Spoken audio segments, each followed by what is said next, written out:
Welcome, everyone. We'll wait a few minutes for others to come in.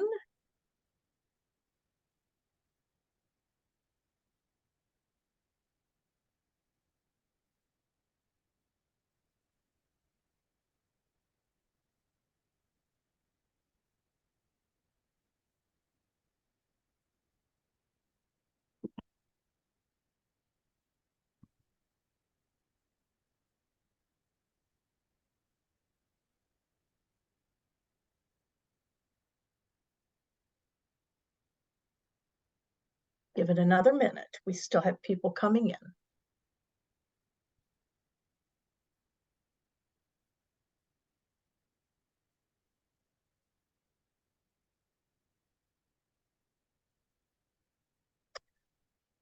All right, we're going to get started. Welcome, everyone. This is the second in a series of webinars that Spectrum Nonprofit is doing with the theme of Adapt, Then Act. So today's session will focus on setting your board up for success.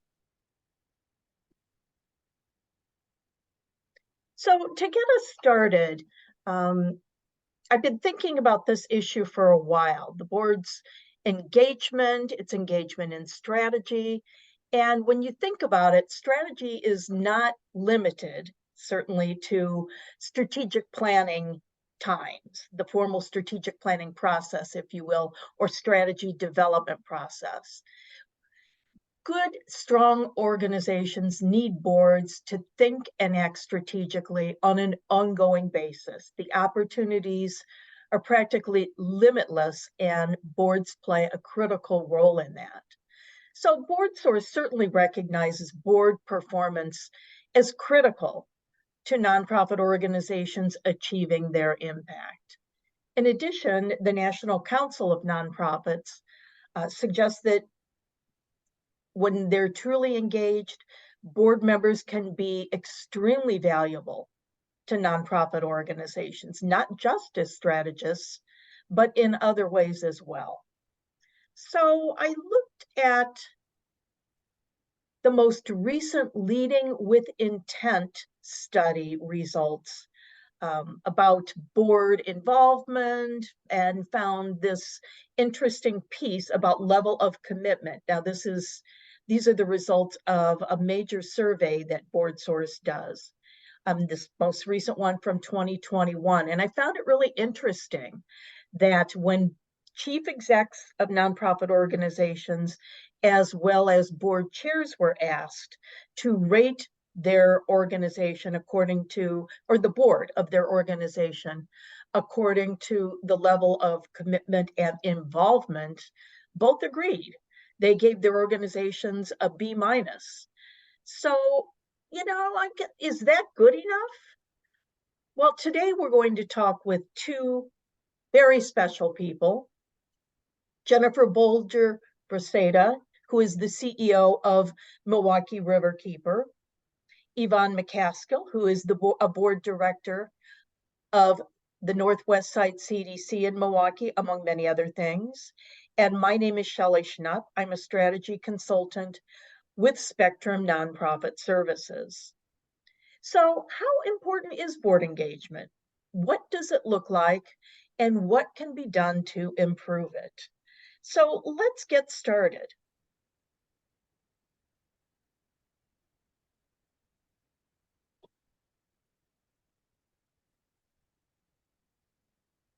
Once again, welcome, Jennifer, and welcome, Yvonne. Would you like to add anything from yourselves about your experience that you'd like our audience to know about today? Let's start with Yvonne. Okay. In relationship to the question or in relationship to my experience? You. Tell us a bit about yourself. Okay. Well, I'm a former educator, 30 years in the Milwaukee public school system. Retired in 2004 and became a community volunteer. That means that I give of my skill and talent to the community, pro bono, if you will. I've learned a lot over the past 20-something years regarding community development, board development. So I'm here today as a guest to share some of those learned experiences with you. Thank you, Yvonne. And we chose Yvonne to participate. And she graciously agreed, of course, because we think that with our experience with Yvonne and an organization that she is on the board for, we feel that she models really good board engagement. So would have a lot to share today. So thank you. Jennifer, how about you? Sure. Hi, everybody. Great to be here. I am the executive director at Milwaukee Riverkeeper, and I've been here for a little over 9 years. Prior to that, I was trained as an attorney and practiced environmental law for 15 years. But while I did that, I sat on a lot of boards and was involved with a lot of community organizations over the years. So have been really connected to the nonprofit world for probably close to 25 years in various capacities, and happy to share what I can. Thank you, Jennifer. And we asked Jennifer to participate as we've worked with her organization, whether it's on strategy development or board or staff development. But we think that she models how to engage boards really well and has some tricks up her sleeve that she can share with you today. So let's get started. So to both of you, an important role of the nonprofit board, of course, is to engage with staff leadership to develop strategies for achieving the mission, but in financially feasible ways. An engaged board is critical to strategy development. So we're going to be talking a lot about engagement today. A board that is not engaged with the organization certainly can't be very helpful. So from your perspectives, what does an engaged board look like? Well, first of all, that an engaged board understands the mission and is clear about what the mission is. Jennifer? Yeah, I would say I think an engaged board is kind of ready, willing, and able to jump in as needed. I think that is really, I think there are different times in a nonprofit's life, calendar life, or however you want to measure it, where the board needs to be engaged in different ways. And depending on what that need is of the organization and of the leadership staff, the board can kind of recognize that and step in with support and advice and capacity. Yvonne, I want to follow up on your comment. An engaged board understands the mission. Shouldn't that just be a given? No, it should be. It should be a given, but it is not. Because generally people don't even know what the mission of an organization is. In my experience, when I have talked to staff persons of different nonprofits, they can't tell you what the mission is. They can't recite the mission. They don't know where to find the mission. And so when you look at board members, it's the same. They can give you what they think the mission is, but they can't really tell you what the written mission is, which everybody should know. I would like to add as well that an engaged board demonstrates a commitment to diversity. I think I need to highlight that. I think in today's world, when there's so much attention on DEI, diversity, equity, and inclusion, there should be a strategy for engagement. And the work and the ongoing training on a board should definitely be present. So an engaged board makes sure that they have a diverse board, a diverse staff, that there's shared power, and that the individual members respect the full value of the skills of their counterparts on the board. So I just wanted to add that above all, before we even get started, everybody needs to be kind of the same belief system when it comes to that area. That's a good point. And we've seen boards struggle with that. Yes, yeah. So when we think about board engagement, which is what this largely what this conversation is all about, what do you think boards need to fully engage? Jennifer, why don't we start with you? Sure. I think that for board members to really be able to engage, they need to be comfortable with an understanding of the organization. Like Yvonne was saying, starting with the mission, and what is the purpose of the organization, and then really understanding what is that board member's connection to that mission, because our missions are broad. Our most nonprofit missions are quite broad, pie in the sky, and people join for different reasons. At Milwaukee Riverkeeper, we're a water quality based advocacy organization, and some people join because they live on the river. Other people join because they care about clean drinking water. I have other board members who are really tied to the science of what we do. But I think it's really important to understand as much as you can, and it takes effort, but as much as you can, really understanding why is that board member here? Why are they giving of their time? Why are they volunteering? And then that can help maybe answer some questions about how to get that board member or a handful of board members to engage a little bit more with the organization. Makes sense. Yvonne, what would you add? Well, they definitely need information about the organization, how the organization is operating, how the organization is meeting their goals. That should not be a secret amongst board members as well as staff members. I think it's really important. We keep talking about the notion of mission. There's something that I subscribe to. I call it the 3 M's: mission, mindset, and method. We must be clear about the mission. We must come to consensus that the mission fits what the organization is trying to accomplish and achieve. Mindset is very important. Do we all align with the same beliefs and values regarding our work? And then the method. Do we have a sustainable method that can be utilized throughout the organization? And so we're not just throwing darts at a target. We know where we're going, why we want to go, and we have a good measurement system to determine whether we've gotten there or not. Makes sense. Yeah. One of the things that we've talked about in the past, Yvonne, is this notion of making sure we have the right board members to begin with. And I would think sharing that kind of information as board members are being recruited is really important. Sometimes nonprofit organizations recruit individuals because they need somebody with attachment to the legal community or banking.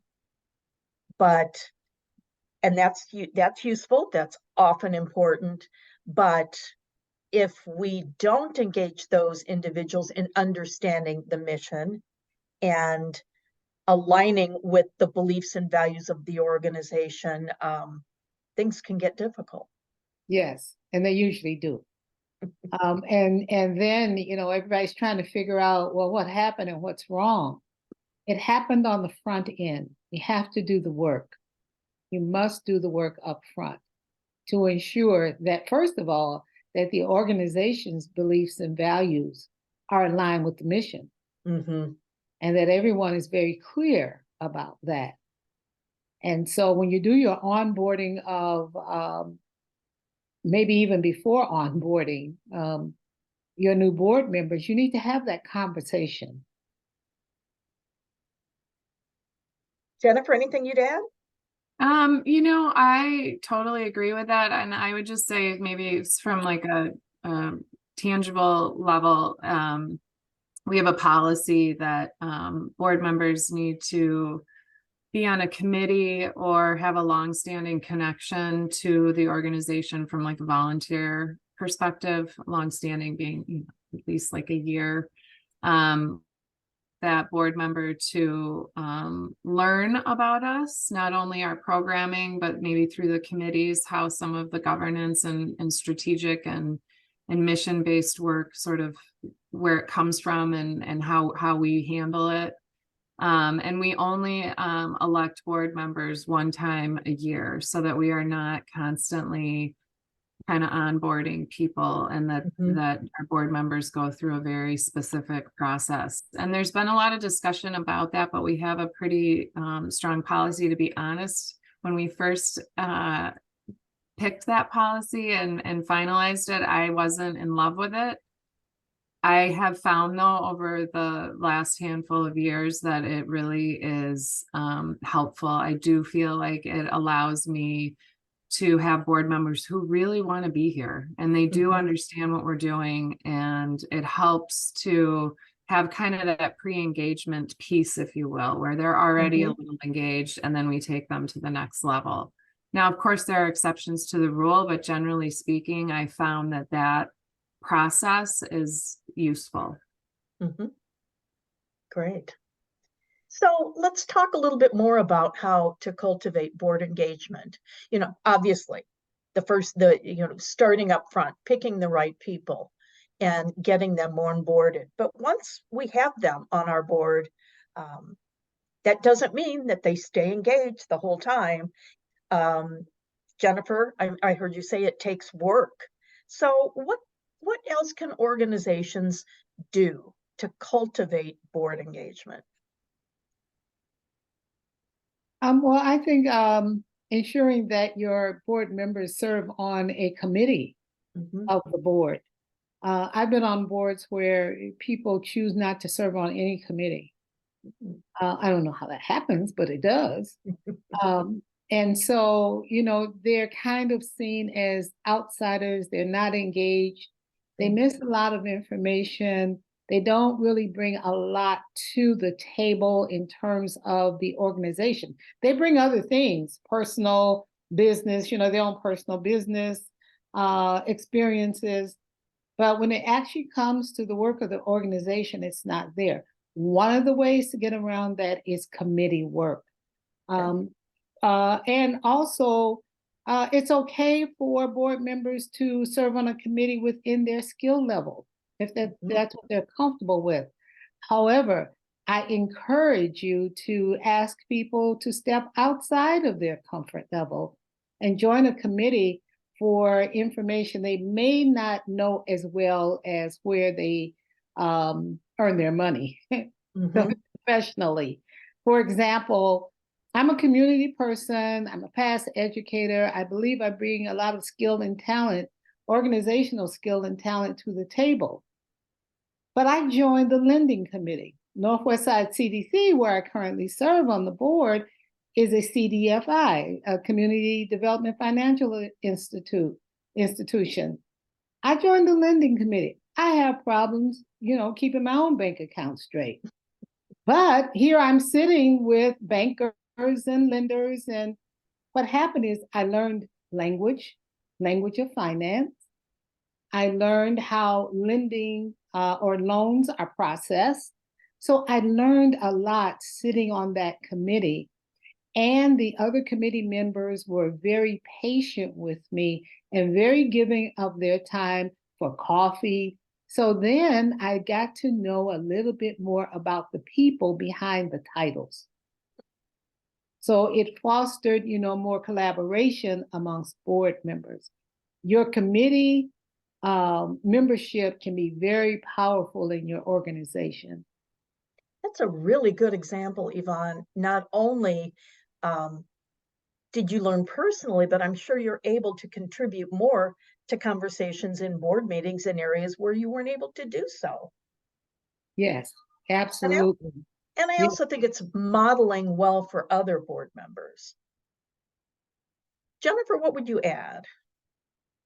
I think you've got this slate of individuals who hopefully are eager to engage and support the organization. And I think there's more than just board meetings and committee meetings, although those are huge. we like to give our board members opportunities to be ambassadors. As nonprofits, we want to get the word out to the community that we serve about what we're doing. And, your board members can be incredible advocates in that regard. Learning the mission is critical, but I think you can also speak from your heart and tell that give board members the authority and the free rein to be able to speak from their heart.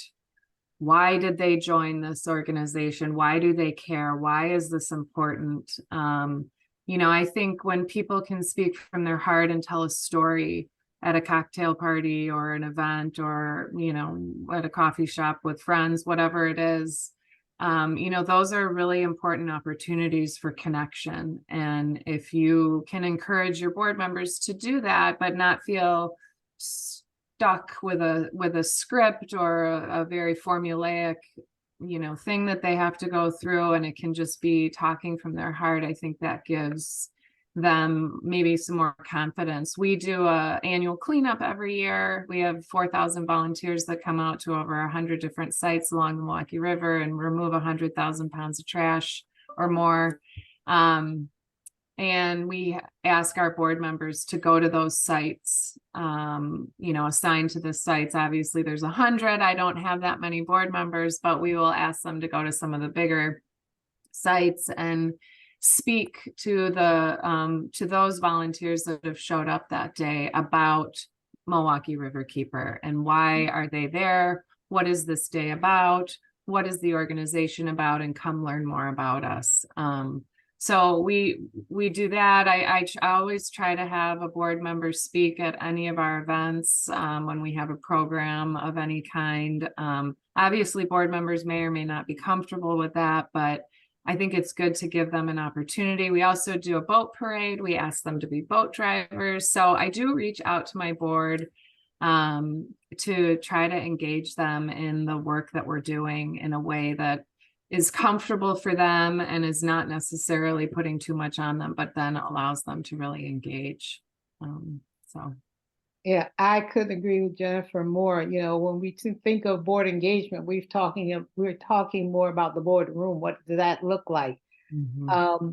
But Jennifer really just hit on a very important point of engagement in the community. Mm-hmm. Most nonprofits do serve community.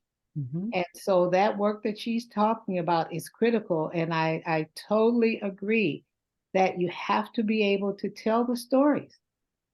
Nobody wants to sit and listen to a bunch of jargon, save that for the cocktail parties, I guess. Mm-hmm. So, but you're absolutely correct, Jennifer.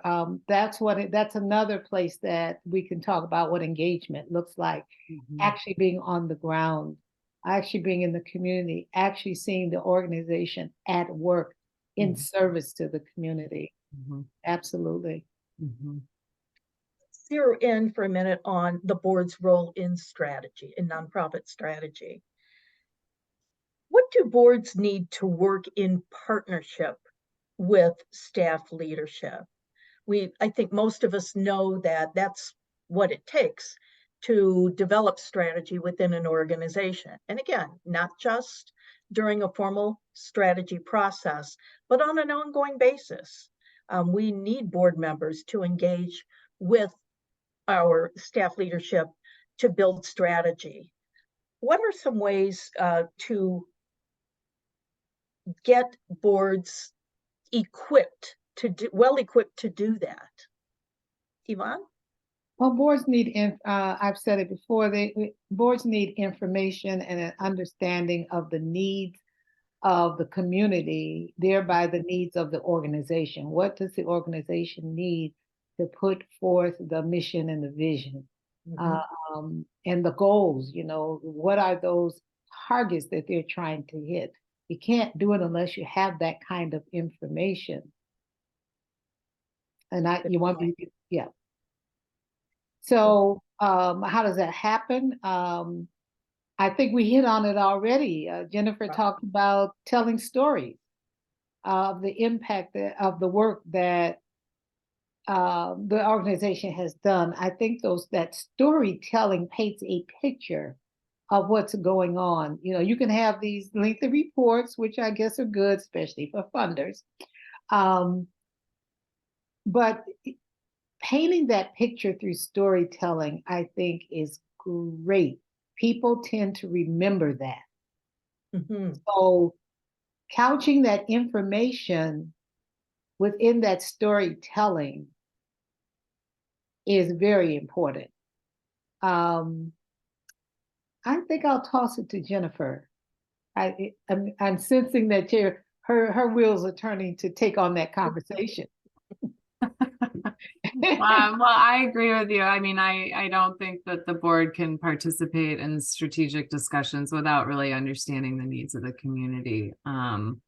One thing that Milwaukee Riverkeeper did at a board retreat that we did with Shelly a handful of years ago. Actually, it's probably longer. I think it was pre-pandemic, which means that it's really a long time ago. But we invited a panel of other experts and executive directors and leaders from similarly situated nonprofits to come and speak to the board and have a kind of a back and forth with our board about what they're focused on and what some of the needs are in the community and how they approach these things. And, you know, I think it was really helpful not to create mission drift or have us start to look at doing what other organizations are doing. Far from that. It was really about letting the board into our world. You know, every day we're partnering with lots of different organizations as a small nonprofit. And you know, why do we choose certain groups as partners?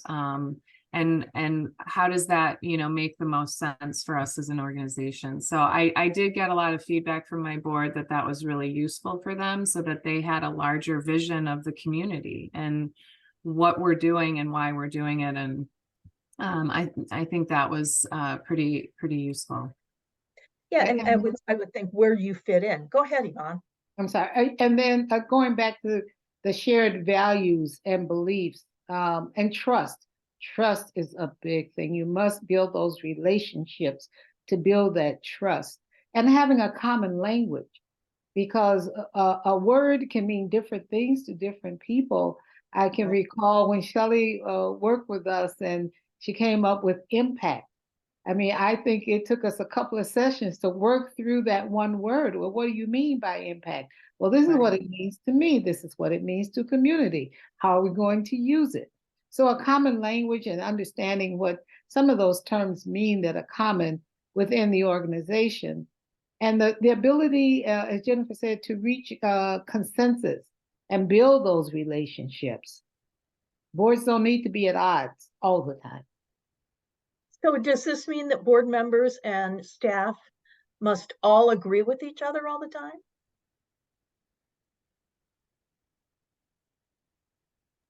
What do you think? Jennifer?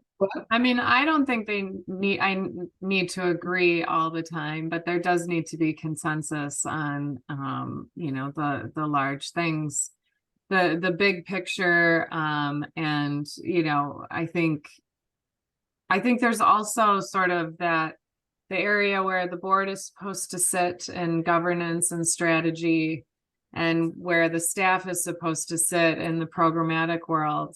But there is a mixing zone, which is a term of art that's used in the worlds that I work in, where pollution mixes with clean water to create a mixing zone, which is kind of a technical thing. But it's a mixing zone where the board and staff, you know, work together. And in that area, I do think that you don't have to agree on everything, but I think you have to reach an agreement or a consensus on how to move forward. And I think there's wiggle room on both sides once you leave that spot and you go off into the strategic and the programmatic area. Right. I agree that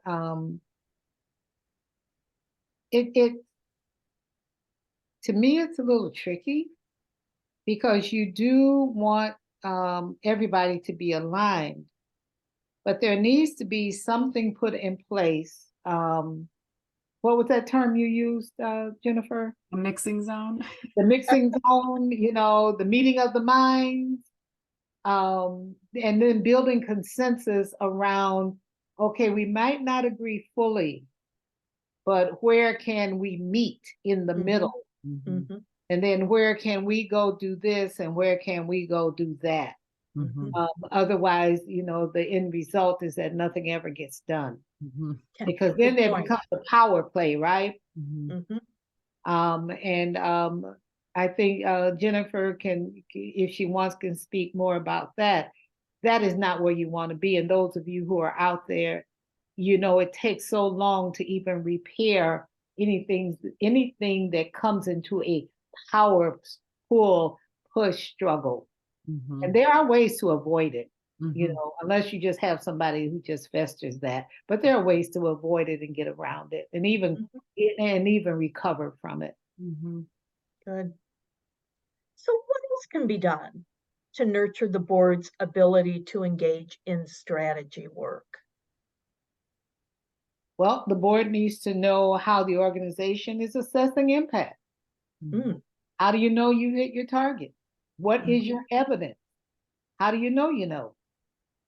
So I think that having something that's workable, having a workable, sustainable measurement tool. Nothing that, I believe every organization has some metrics, some way that they collect metrics, and Jennifer can speak more to that. But the board needs a clear framework so that when people come and people go, it's the same. You have a rotating board, it is the same. You have a target, you have some data, you understand what that data means, you have some feedback. Based on that feedback, based on what's working and what needs improvement, you're developing your strategies from that. It's just a circular kind of process, and everybody knows what it is. And when new people come in, they understand what it is, and there are no gaps. So I think that for me, that's very important. Jennifer? Talk about succession planning, really, and a lot of people have different views about what that really is, but having that information, that framework that you mentioned, Yvonne, is one of the best ways to engage in succession planning, because you have information that can be viewed by others later on who come into the organization. Right. And data is there are different ways to collect data, not just numbers, right, Jennifer? Yeah, I think I think metrics are hard.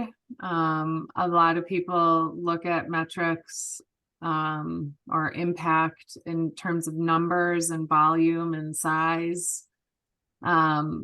And those are important and great. I just rattled off a bunch of numbers about our cleanup and the size of it. But I think that, what is also really impactful is, the stories. And I think they can guide strategic work because they can give the board stories, the actual visual tale of how the mission was achieved, and do we want to continue to replicate those stories, but they also give the board confidence to be able to talk about the organization and what they do, and not remember statistics, which again are impressive, hopefully, and useful for a lot of different purposes, but I think alone they only say so much. And so filling in that color and filling in that extra piece of it can really help the board to engage in strategy. It can also make strategy a little bit more fun, because sometimes strategic work is not so fun. So giving it a little bit more than just a number is, I think it's helpful for the board. Right. And the CEO or executive director or whatever the title is really key and important, because if you're out there, if you're on this call, you're the link. You're the link between the board and the staff. You're the link between the staff, the board, and the community. And so the work that you do to inspire board engagement and to get board people out into the community and understand the work that you're doing is paramount to success. Absolutely. My last question, and I should have asked it earlier, Yvonne, but as a board member, what keeps you engaged? What keeps me engaged is seeing the success of the organization and being a part of that. I practice something that, I practice self-efficacy. And that is the belief that I have the capacity to affect a desired outcome. There's also collective efficacy. That is meaning that a group of individuals have the capacity and the shared belief together that they can affect a desired outcome. So between my self-efficacy and my collective efficacy, I can see that there are things that I can do as an individual to help impact the successes of the organization, and it's being received in that way. I can also see that there are people who are working on behalf of the community that I also happen to live in. And so I see success happening. I see that the mission is being driven, or that the organization is mission driven. And so those fit right into my mindset, my belief system. It is aligned with the organization. And I see people moving in that direction. I see the leader of the organization moving in that direction. I see the staff moving in that direction. So that allows me to give of my time, because I believe that it's time well spent. I do see an engaged board. I see sometimes people who come on the board with the usual sit and get, but I also see other people engaging them, making it a partnership, whether it's on the finance committee, the lending committee, the program committee, and, moving towards a place where everybody understands the mission and asks the question, what does this have to do with the mission, and how is it going to better serve the community? Which, in my experience, doesn't happen often enough. True. Always going back to that mission, the impact that the organization wants to have. So very good points. And it takes work. I rattled that off, but I've been on this board 9 years. So and there's been a change in leadership. There's been a change in staff, and it takes time. It takes time and work and commitment, and having those resources, especially if you're the leader, if you're an executive director, if you're president of a board, you need support as well. So you have to find that support. Good points. Well, as we close, again, first of all, I'd like to encourage anybody who has questions to enter them in the chat box or to use the raise hand function.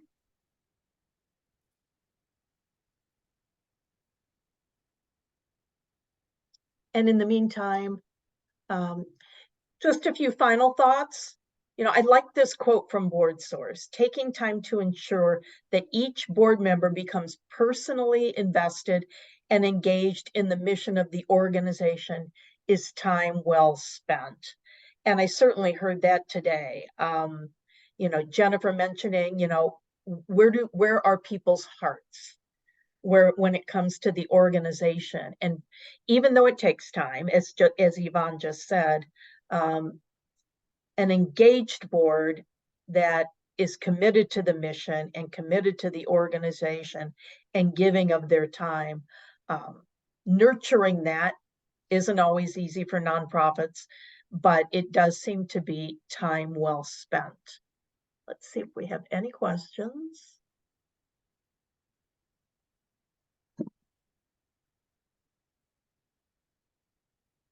Here's a question. What is your structure for a board orientation session? Jennifer, Yvonne, either one? Jennifer, you want to start? Sure. I usually go out to lunch with a board member. I try to make things fun. I mean, we do a lot of different things for our board meetings too. You know, we do get down to business, but we go to different locations and try to have activities associated with mission and programmatic things. So for board orientation, I usually go out to lunch or breakfast or something and sit down and try to talk through things. We have like a board binder, and just have a conversation. I also do this prior to them joining, and then I ask my board chair to also do the same either before and or after, so that they are connected. And then we did, for a period of time, assign a mentor of somebody that was a longer standing board member to be connected to that new board member, so that they could have, one-on-one conversations with another board member. We probably should still do that, just for various reasons. It's fallen to the board chair to kind of be that mentor figure, I would say. So that's what we do. Yeah, I agree. I don't think I have anything to add, but I accept that you should really be intentional about how you structure it. Know what you want to get from it, out of it, and not do just to be doing. And build those relationships. That's what I heard Jennifer saying. So yeah. Makes sense. And certainly board orientation has its place. It doesn't mean that once that orientation happens, that's all that needs to happen. And I see some nods.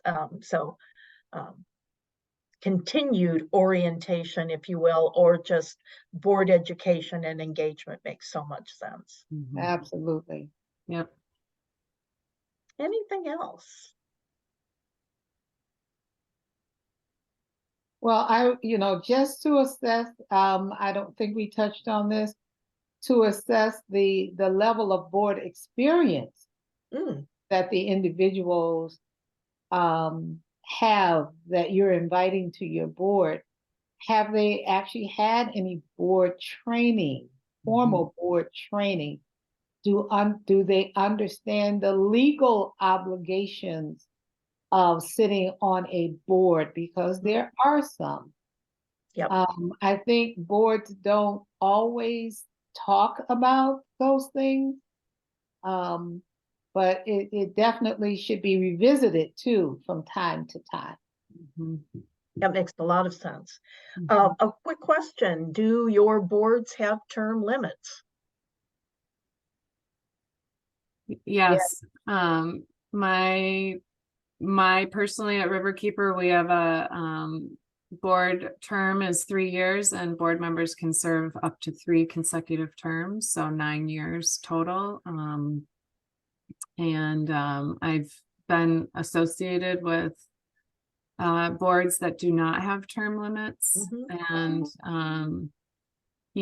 I think there are pros and cons to both, but I do think that especially maybe if you have a large amount of board members that you can have, then you're not going to be stuck with trying to add new board members because you've hit a limit with how many board members you can have. So I have a limit. I can't have more than 17 board members. But if you have a really large limit that you can have 40, I don't know that term limits hurt as much. It is, there's founder syndrome, and there's, you kind of get stuck with people who have very specific goals for the organization. And so maybe there's, a reason, or it can be better to have board members term off.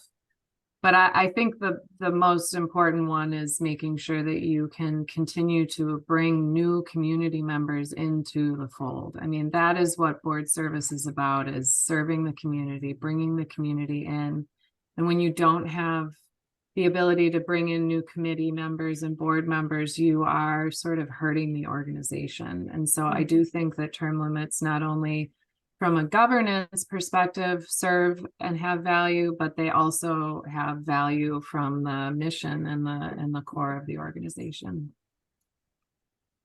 Same here, you know, it's the same term limits. I've termed out, but so now I'm emeritus. Mm-hmm. Oh, that's an honor, I think, to, you know, want to keep me on to do the work. Well, and I think that's a really important point, Yvonne, is you can find other ways to engage your board members who have termed off. They can become, you could do an emeritus board, you can do a past president panel or group, you can do different committees, you can have a junior board. I think there's a lot of ways to you know, keep your board living and growing and moving. Absolutely. Well, I'm afraid our time is up. I want to thank both Jennifer and Yvonne for taking their time to share what they've learned over the years with us and their areas of expertise. Thank you so much to both of you. I think it was great to hear from both an exec who's charged with working with the board and a board member who's charged with working with execs. So thank you very much for that. Thanks for having me. Thanks for the invitation. Our next session will feature Steve Zimmerman, who will be talking about the true cost of nonprofit programming. Woohoo! Doesn't that sound exciting? Actually, when Steve presents it, it is. I encourage everyone to attend. So once again, thank you so much. Thanks to our folks, and happy board development. Thanks. You. Bye. Bye.